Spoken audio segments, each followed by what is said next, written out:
जोर लगा के हईशा। What the two children are doing? One of them is pushing the object and another one is pulling the object. ये push और पुल क्या होते हैं, इनको हम अगर फोर्स के साथ कनेक्ट करें तो क्या होगा, इनके बारे में हम रिलेशन पढ़ेंगे। अब जब एक टाइम पर हम देख पा रहे हैं पुश और पुल हो रहा है डायरेक्ट कॉन्टेक्ट के साथ, और एक टाइम पर हम देख पा रहे हैं जो भी फ्रूट है ये ट्री से फॉल डाउन हो गया है और इनके बीच में कॉन्टेक्ट नहीं है, ये फिर भी मूव कर रहे हैं। तो आज की वीडियो में वेलकम करते हैं हम आपका with new video force #1। This one is for class 8। तो आज की वीडियो को हम कंटिन्यू करते हैं। तो सबसे पहली टर्म हमारे पास आ जाती है फोर्स क्या होता है। When we push or pull any object, then the force is applied over it. तो जो फोर्स है वो क्या होती है? A force is a push or pull that causes an object to move the faster, slower, or you can say change in motion. या उसको रोक भी सकती है, उसकी डायरेक्शन को भी चेंज कर सकती है, उसकी साइज और शेप को भी चेंज कर सकती है।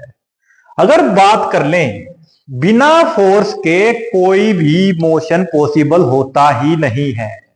तो ये बात हमें यहां तक क्लियर हो गई कि पुश और पुल और फोर्स का क्या रिलेशन है, और अलोंग विद दैट मोशन का फोर्स के साथ क्या रिलेशन है। अगर फोर्स नहीं तो मोशन नहीं, और मोशन नहीं तो गति नहीं, और गति नहीं तो कुछ भी नहीं। उसके बाद देख लेते हैं जो फोर्स है वो किस तरह से मोशन प्रोड्यूस करता है। यहां पर हम देख पा रहे हैं ये क्या कर रहे हैं, इस पर्टिकुलर हैंडल्स को हैंग करके इसको आगे की तरफ धकेल रहे हैं, तभी तो इसके जो ये व्हील है ये मूव कर पा रहे, रोटेट कर पा रहे। जब ये रोटेट करें तो इसके अंदर मोशन प्रोड्यूस हो जाएगा। इसमें हम देख पा रहे हैं ये जो स्ट्रिंग है इस पर्टिकुलर ऑब्जेक्ट की, जब इसको हम क्या करेंगे, स्ट्रेच करेंगे, उसी के बाद तो जो तीर है वो आगे की तरफ जाएगा। इसमें भी क्या है, इसमें जो मैग्नेट है वो क्या कर रहा है, फोर्स ही तो अप्लाई कर रहा है, तभी तो जो आयरन की जो मेटेलिक चीजें हैं वो इस मैग्नेट के साथ अट्रैक्ट हो रही है। इसमें जो फ्रूट है जो ये नीचे की तरफ आने लग रहा है फॉल डाउन होने के बाद, ये किसके कारण हो रहा है, इसमें भी तो मोशन है, कोई ना कोई फोर्स तो एक्ट कर ही रहा है इसके ऊपर भी।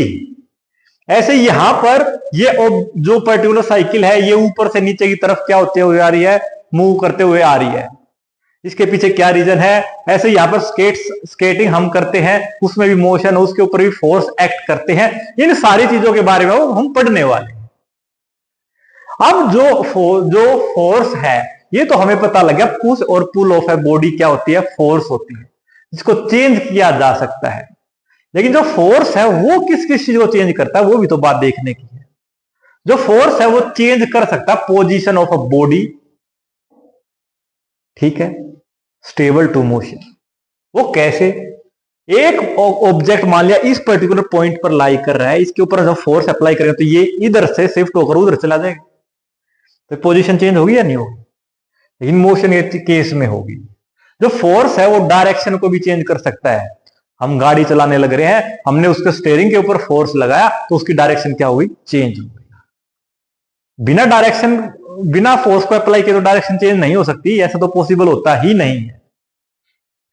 जो फोर्स है वो साइज को और शेप ऑफ द ऑब्जेक्ट को भी चेंज कर सकती है।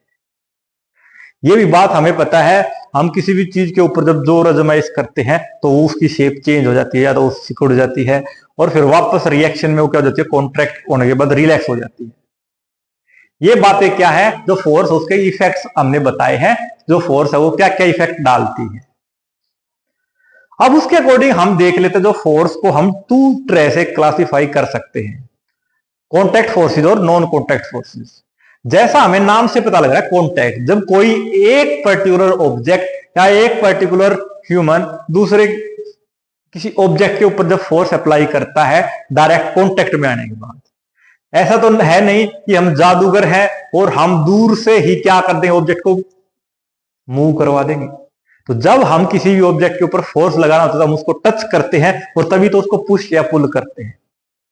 तो जब डायरेक्ट कांटेक्ट में आने के बाद कोई भी एक ऑब्जेक्ट दूसरे ऑब्जेक्ट के ऊपर फोर्स अप्लाई करता है वो क्या होता है, कांटेक्ट फोर्स। और जब बिना कांटेक्ट में आए एक ऑब्जेक्ट दूसरे ऑब्जेक्ट के ऊपर फोर्स अप्लाई कर रहा है और जो दूसरा ऑब्जेक्ट है वो उसकी फोर्स को एक्सपीरियंस करने लग रहा है, वो क्या होते हैं, नॉन कॉन्टैक्ट फोर्स। इनके बारे में भी पढ़ेंगे। तो जो कॉन्टैक्ट फोर्सेज की बात करें तो मस्कुलर फोर्स, जिम में डंबल्स को अपलिफ्ट करना, वो क्या है, contact force. Frictional force, frictional force क्या है, जब हम किसी भी एक ऑब्जेक्ट को किसी भी सरफेस के ऊपर अलाउ करवाते हैं मूव करवाने के लिए, तो ऑब्जेक्ट तो जो सरफेस है वो क्या करता है, उसके ऊपर फोर्स अप्लाई करता है, वो क्या होती है, फ्रिक्शन फोर्स। तो जो अगर बात करें मस्कुलर फोर्स, ये किसके कारण होती है, मसल्स के कारण। फ्रिक्शनल फोर्स किसके कारण होती है, सरफेस के कारण। सरफेस स्मूथ है तो कम फ्रिक्शनल फोर्स होगा, सरफेस अगर रफ है तो ज्यादा फ्रिक्शनल फोर्स होगा। अब बात कर लेते हैं नॉन कॉन्टैक्ट फोर्सेज की। ग्रेविटेशनल फोर्स, जब हम किसी भी चीज को ऊपर थ्रो करते हैं तो वो वापस से क्या आता है, नीचे आता है। क्यों आता है, ये तो हमें पता है, अर्थ हर किसी चीज को अपनी तरफ खींचती है, किसके कारण, ड्यू टू ग्रेविटी। लेकिन वो कॉन्टैक्ट में थोड़ी है, वो तो एयर के माध्यम से आने लग रहा है। तो उस टाइम पर जो अर्थ अपनी तरफ अट्रैक्ट कर रही है वो बिना कॉन्टैक्ट में आए, तो इसलिए वो क्या है, नॉन कॉन्टैक्ट फोर्स। ऐसे इलेक्ट्रोस्टैटिक फोर्स और मैग्नेटिक फोर्स, इन सारी चीजों के बारे में हम पढ़ेंगे।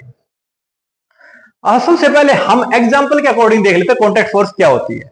ये पर्टिकुलर पर्सन इसको क्या करने लग रहा है, पुश करने लग रहा है, पुल करने लग रहा है। देखो डायरेक्ट कॉन्टैक्ट में आने के बाद ही तो करने लग रहा है, ठीक है। ऐसे ये जो दो पर्सन हैं ये क्या कर रहे हैं, एक दूसरे के ऊपर जोर आजमाइश कर रहे हैं, एक पुश कर रहा है, एक पुल, दोनों अपनी तरफ क्या कर रहे हैं, खींच रहे हैं। डायरेक्ट कॉन्टैक्ट में ही तो है, तभी तो खींच पा रहे हैं। या एक इधर कोई पर्सन, एक मैं हूं, हम हवा में इस तरह से कर लेंगे, आबरा का डाबरा थोड़ी हम। ये बात समझ में आ गई कि कॉन्टैक्ट फोर्सेस क्या होती है। उसके बाद नेक्स्ट आ जाती है non contact forces. Non contact forces में क्या, ग्रेविटेशनल फोर्स। जब बॉल को जब इस पर्टिकुलर बच्चे ने क्या किया, हवा के अंदर फेंका है, तो क्या होगी, वापस जमीन पे आ रही है। क्या ये इसको रस्सी थोड़ी बांध रखी इसने, ये इसको रस्सी बांध करो इसको जमीन पे लेके आ रहा है। ये तो किसी अर्थ के सरफेस, अर्थ के कारण जो ग्रेविटेशनल फोर्स है वही तो इसको नीचे की तरफ अट्रैक्ट करने लग रहा है। तो ये क्या है, नॉन कॉन्टैक्ट फोर्स है।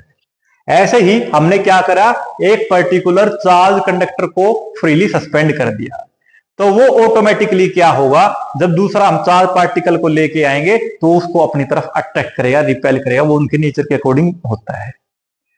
लेकिन देखो इनके बीच में कॉन्टैक्ट तो है ही नहीं, तो इसलिए ये भी क्या है, नॉन कॉन्टैक्ट फोर्स। अब देख रहे थे मस्कुलर फोर्स।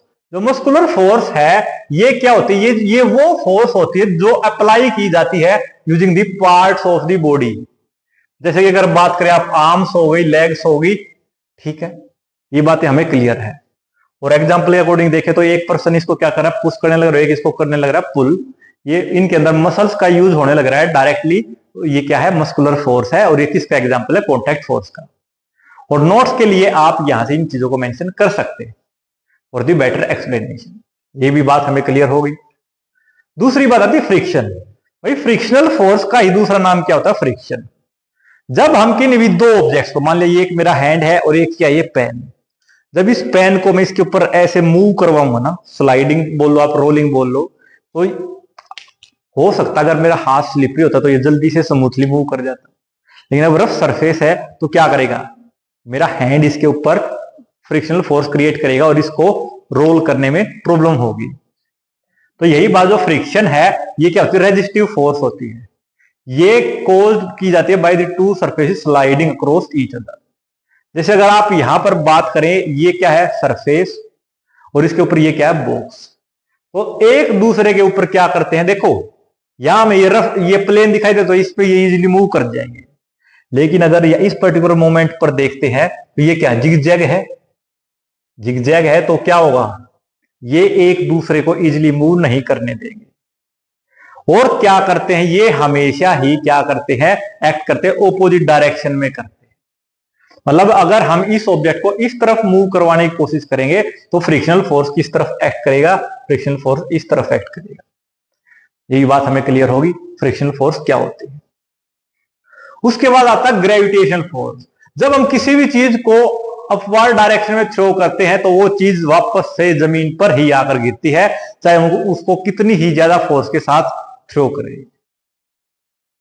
हमने ये बात बताई है अर्थ के ग्रेविटी के इफेक्ट के अंदर की। कभी आप ये माने कि हम यूनिवर्स की बात कर रहे हैं, नहीं। We are talking about the atmosphere of the earth. जहां तक ग्रेविटी है अर्थ की उसकी बात करें तो ग्रेविटेशनल फोर्स है, ये क्या है? फोर्स ऑफ अट्रैक्शन होती है between the all masses in the universe. और अगर बात करें essentially the attraction of the earth's mass of the body near its. ठीक है, जैसे इस बच्चे ने क्या किया, बॉल को जब फ्रीली छोड़ दिया तो क्या होगी? जमीन की तरफ ही आएगी या आसमान की तरफ आएगी? तो जमीन की तरफ आएगी। किसके कारण आएगी? Due to gravity. अब जो ग्रेविटी है ये क्या है? जो gravity runs over the any range and effects anything with mass. जिसका भी मास होगा उसको तो नीचे आना ही पड़ेगा। तो ये बात आपको यहां तक क्लियर हो गई।